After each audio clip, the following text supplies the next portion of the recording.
Let's now talk about the Samkhya Theory of Creation or manifestation. We know that the whole world is made of 5 elements: air, earth, fire, wind, and ether.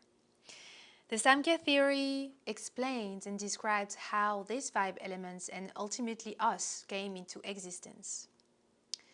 The Rishis are the seers of India. They connect with the higher forces of nature and transcript the messages into scriptures, sacred texts.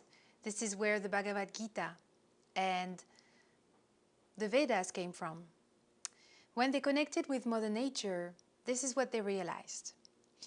Mother Nature told them that pure existence was the first thing on earth. This is Purusha, or pure consciousness, the principle of consciousness. It is not material.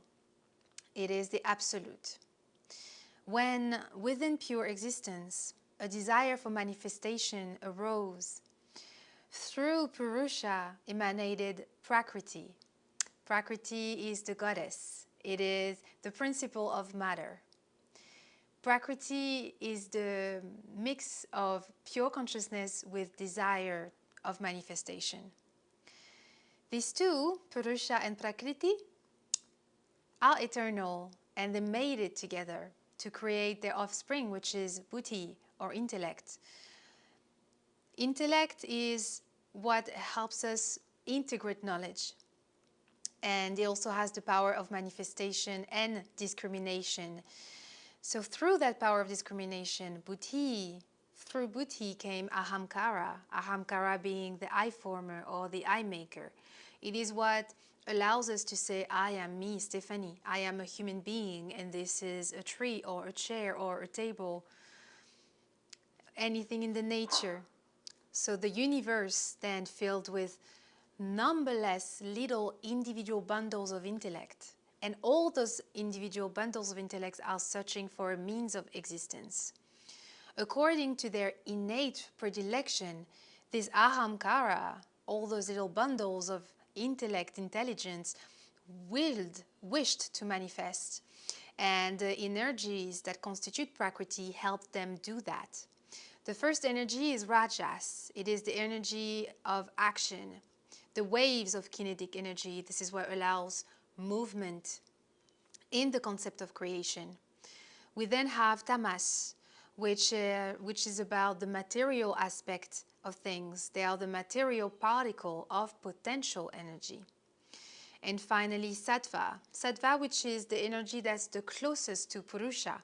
It is the subjective consciousness, us as subject, holding this consciousness within. The power of this I consciousness, of the Sattva aspect, balances all those individual energies. So through Sattva, which is the spirit part of the individual, the I consciousness desires to express, and it expresses itself through a mind and sense organs. So you have the sense organs of knowledge and the sense organs of action. From the sense organs of action, which are the Jnanendriyas, we have the sense of action that are speech with our tongue, grasping with our hands, movement with our feet, elimination through the rectum, and reproduction through the sexual organs. Through the senses of knowledge, which are the Karmendriyas, we have the knowledge of touching, smelling, seeing, feeling, and hearing. So all those elements, which are the manas, Jnanendriyas, and Karmendriyas, they are at the subtle level. They need the other energies to manifest. So this is where spirit and mind, which are on the sattva level, project themselves into a physical body, and for that they need tamas. They need the material particle of potential energy of tamas. So with tamas, we first have the Matras. The Matras are the Matras of sound, of taste, of touch, of form, and of smell. The subtle Tanmatras, the subtle elements, will then materialize a step further, and this is when the 5 elements come in.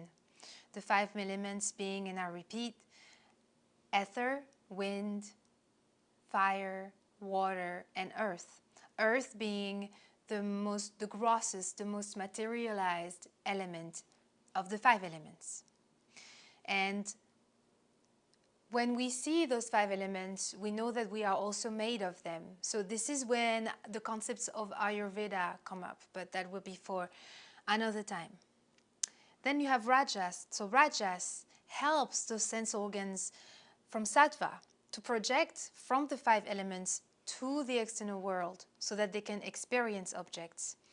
So we can see all in all that the body is the mind's vehicle for sense gratification.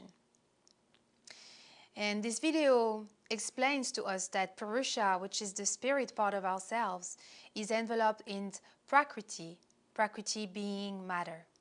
And because of this material covering, we cannot experience ourselves as this primal consciousness. There are so many layers that constitute us that this entanglement can be difficult to come through. Instead of identifying ourselves with the unlimitedness of our spiritual self, Purusha, we identify ourselves with the impermanence and the external fluctuations of Manas, the mind, and the individual self, Ahamkara. But all in all, once we use our intellect buddhi to realize that we are made of the same elements that constitutes the whole universe and the nature that surrounds us, we are able to understand that we come from this one universal consciousness and we are all linked one way or another to each other.